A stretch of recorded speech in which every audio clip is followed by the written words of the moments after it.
the issue of how effective Mr. President had been with regards to security. A lot of people quite didn't understand the challenges involved. That to order equipment and tools and get our people ready are not off-the-shelf issues. The equipment that are just arriving and are now doing a great job in routing Boko Haram were equipment and tools that were ordered in excess of a year and a half ago. You don't get those things off the shelf. And they've just now been arriving and being deployed. It's certainly helping. You can see that Boko Haram is on a retreat. Our people have a chance in the Northeast, as many are beginning to return, to vote.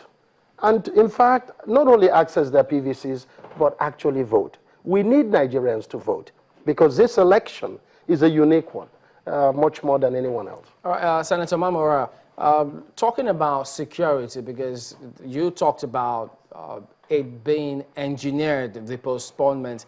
The activities we've seen lately about security in the Northeast, where we've seen countries in that Lake Chad Basin section coming in, contributing their own quota to ensure even Central African countries also joining in, saying, yes, we will back this fight against insurgents. Do those actions suggest otherwise, other than it being engineered? You see, the fact still remains that we must complete our security forces for what they have been able to do so far. Particularly, only said in recent times, the successes that have been achieved. I join millions of Nigerians to commend our security forces. We are not taking anything away from them. But the issue is, what has happened all this while? And don't forget that several times, even the National Assembly engaged the security forces.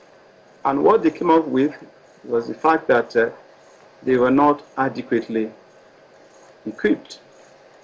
So, we must not lose sight of the fact that as at the time this issue then came up as being the reason for postponement, not the entire Northeast was involved in insurgency. In fact, specifically, 14 local governments out of 774 local governments in the country.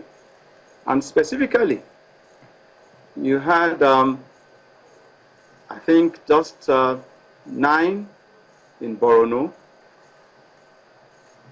2 in Adamawa, and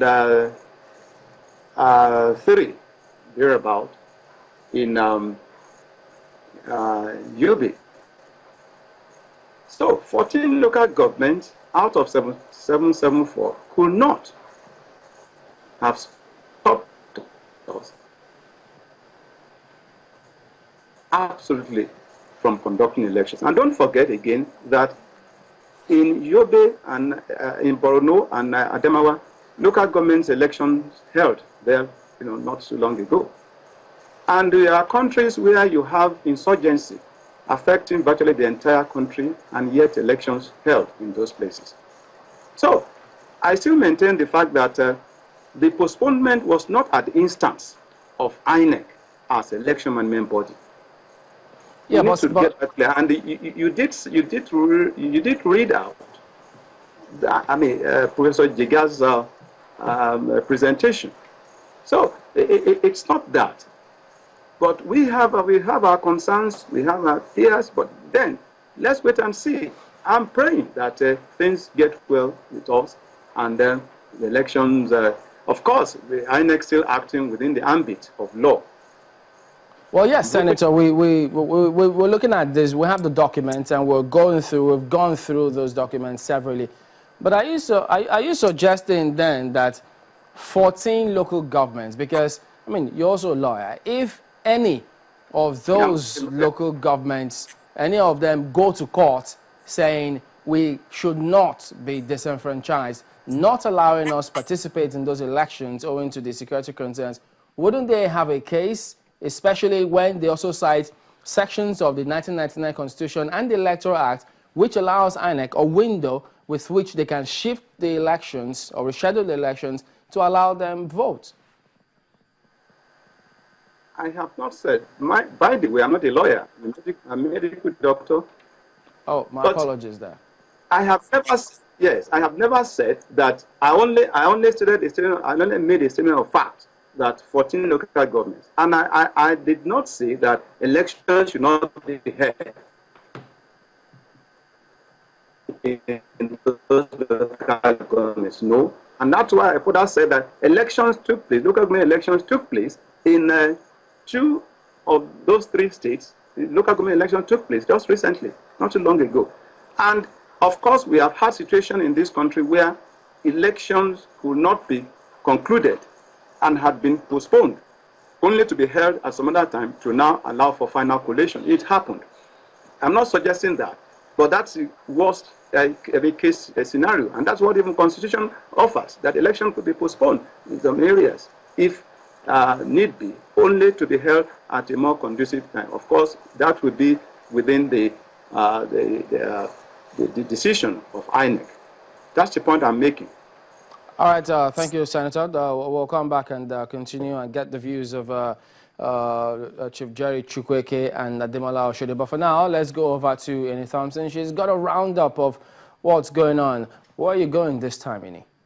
Well, we're following the theme of discussion tonight, the assessment of the progress made so far, but it cannot be complete without the distribution of the permanent voter cards. And so it's been positive and negative remarks from residents and even INEC officials supervising the preparation for the election in various states of the Federation.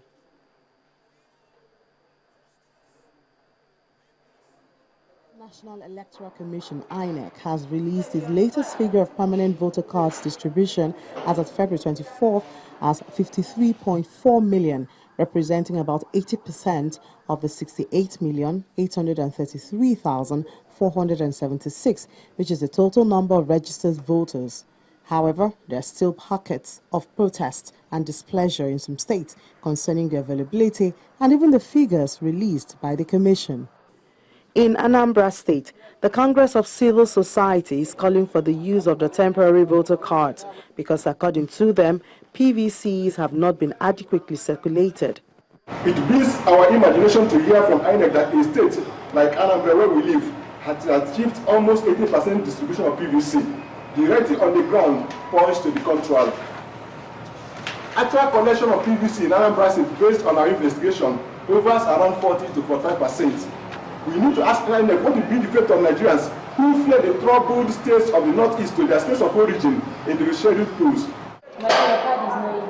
In Plateau State, where over 70% success of distribution has been recorded, residents in Jos North local government area are still complaining of difficulties in locating their PVCs because of challenges like missing names on voters' sheets. They have checked it, they didn't see my own. So what did they ask you to do? They said that I should come and check. When? That another one, there is someone that's going to come out there. That maybe by weekend, I should come and check again. The news is more pleasant in Kaduna State, where over 94% of distribution has been recorded of the over 3.4 million registered voters. The head of voter education in the state assures residents that beyond PVCs, other materials have also arrived and almost everything is set for March 8. Still, the ballot boxes are also, you are living witness, you can see them here. The Commission has released the required number of ballot boxes to us. We have since started distributing these ballot papers to all the 23 LGS of Kaduna State.